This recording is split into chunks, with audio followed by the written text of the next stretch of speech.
Lots of parents and grandparents these days are sadly familiar with the situation of a child, grandchild who is in rebellion, won't listen, perhaps is left home, left the faith. These are some of the most heartbreaking things to endure. The closeness of our family seems to make us all the more suffer when our family becomes distant or our friends are absent or wandering. We've got this exact situation in our first reading today at Mass, where King David, the most powerful person in Israel, nonetheless is sad, is heartsick because his son Absalom has gone into rebellion against him. It's not just that his son is left home or given over to a wayward life. Certainly that was true. But Absalom is actually rebelling against his father, trying to take over David's kingdom and usurp his son and brother Solomon. Now, David and his soldiers are, of course, going to protect the kingdom. So he's actually going to war against his own son. But David is given strict orders. Absalom is not to be harmed. Even though Absalom is basically wishing his father was dead, has completely rejected him, David still loves him, cares about him. He doesn't want him harmed. He's hoping with everything he's got that Absalom is just a temporary wandering child and will come back. Well, David's soldiers are engaging in battle, and thankfully, David's soldiers win. David is victorious. The rebellion of Absalom is put down, his army is routed, peace is restored. But even though David had given those orders not to harm Absalom, the soldiers are, of course, knowing that they're in this whole battle because of Absalom's rebellion. So when they get the chance, Absalom is famously hung by his hair through a tree, and David's soldiers kill Absalom.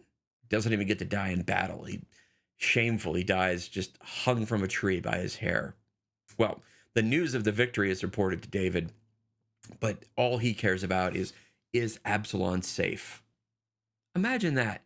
This son of yours tried to kill you, take over your kingdom, put your soldiers to battle and to death, and David still loves him. His only hope is Absalom safe. I think that echoes just all of a parent's, grandparents longing for children that have gone away, friends that have left us. Those bonds of family are tight. David knows that. And so when he gets news that Absalom is dead, he famously says, Absalom, my son, if only I had died instead of you. That is amazing. Absalom was terrible to David, and yet that love is so strong of a parent for a child. If only I had died instead of you. How many parents know that feeling when a child is suffering, child dies? If only I had died instead of you. Well, we might marvel at that in an earthly sense that David could have that kind of love. But literally, God said these exact words to us. Our sin had condemned us to death. We deserved death, eternal death. We deserved hell. And yet God looked on us and said, if only I could die instead of them. And he actually came and did that. That's what we look at every time we look at a crucifix. God, our heavenly Father, said, if only I could die instead of them. He looked on us, his beloved and yet wayward children, rebelling against him. And he not only said, if only I could die, he actually did it.